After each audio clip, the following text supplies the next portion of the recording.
బుల్లితెర నటి నవ్యస్వామి ఈ పేరుకి పరిచయమే అవసరం లేదు. నా పేరు మీనాక్షి, కంటే కూతుర్నే కనాలి, ఆమె కథ వంటి సీరియల్స్ తో ఎంతో మంది అభిమానుల్ని సంపాదించుకున్నారు. ఈ మధ్య కాలంలో సిల్వర్ స్క్రీన్ మీద కూడా మెరిపిస్తున్నారు నవ్య.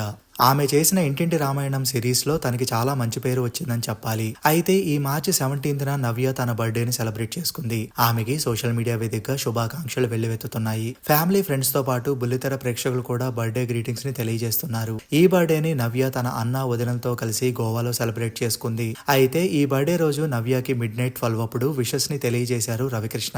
ఇద్దరూ కలిసి ఆమె కథ సీరియల్లో నటించిన సంగతి తెలిసిందే. నవ్యతో కొన్ని అన్సీన్ బ్యూటిఫుల్ ఫొటోస్ ని షేర్ చేస్తూ happy birthday my gorgeous brilliant and dedicated friend Navya, నీ బెస్ట్ లైఫ్ లో నువ్వు జీవిస్తూ ఉండు, more fun, more memories and more cake కి చీర్స్. నీ కోసం నేను ఏమీ విష్ చేయట్లేదు, కానీ ఈ స్పెషల్ డే రోజు ప్రేమ సంతోషం కోరుకుంటున్నాను. నా జీవితంలో ఉన్న మోస్ట్ స్పెషల్ పర్సన్ కి మరోసారి పుట్టినరోజు శుభాకాంక్షలు and wish you many more అంటూ పోస్ట్ చేశారు. రవి షేర్ చేసిన ఆ పోస్ట్ అండ్ ఫొటోస్ అందరినీ బాగా కట్టుకుంటున్నాయి. ఆ ఫొటోస్ చూసిన వారు క్యూట్ విషెస్ అని కామెంట్స్ పెడుతూ నవ్యకి బర్త్డే గ్రీటింగ్స్ ని తెలియజేస్తున్నారు.